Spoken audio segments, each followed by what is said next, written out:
Hello guys, আসসালামু আলাইকুম। Welcome to my another new blog. আশা করছি সবাই অনেক ভালো আছেন।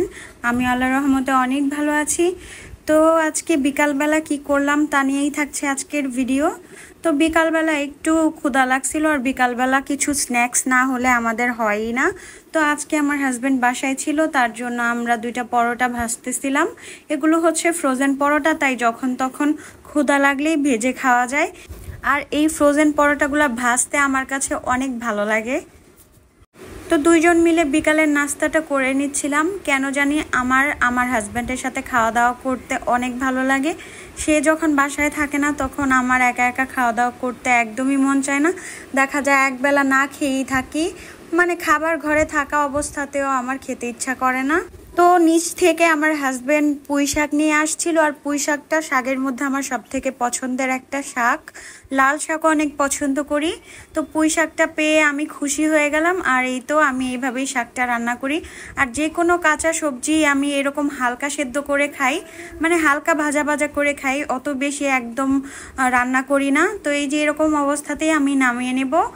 আপনারা কারা বলেন তো যারা মাংস ছাড়া ভাতই খেতে পারেন না? এর মধ্যে আমার ছোট বোন মাংস ছাড়া একদমই খাওয়া দাওয়া করে না। আজকে একটু অন্যরকমভাবে ডাল রান্না করছি। আমি পুঁই শাক দিয়ে ডাল রান্না করব, তার জন্য আগে থেকে মশলাটাকে কষিয়ে তারপর ডালটাকে দিয়ে দিলাম। আসলে রান্না বান্না করতে আমার কাছে ভালোই লাগে, আর নতুন নতুন জিনিস বানাতেও অনেক ভালো লাগে।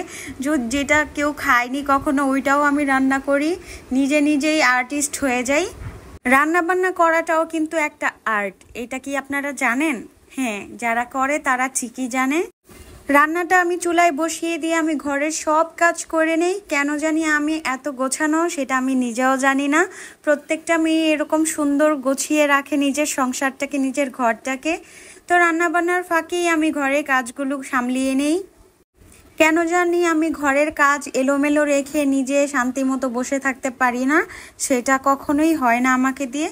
তো এই দেখেন ডালটা কত সুন্দর দেখা যাচ্ছে। আর এই যে আমি ডালগুলোর মধ্যে এখন শাকটা দিয়ে দিব, দিয়ে আরও কিছুক্ষণ রান্না করে নামিয়ে নিব। এই ডালটা কিন্তু অনেস্টলি খেতে অনেক মজা হয়।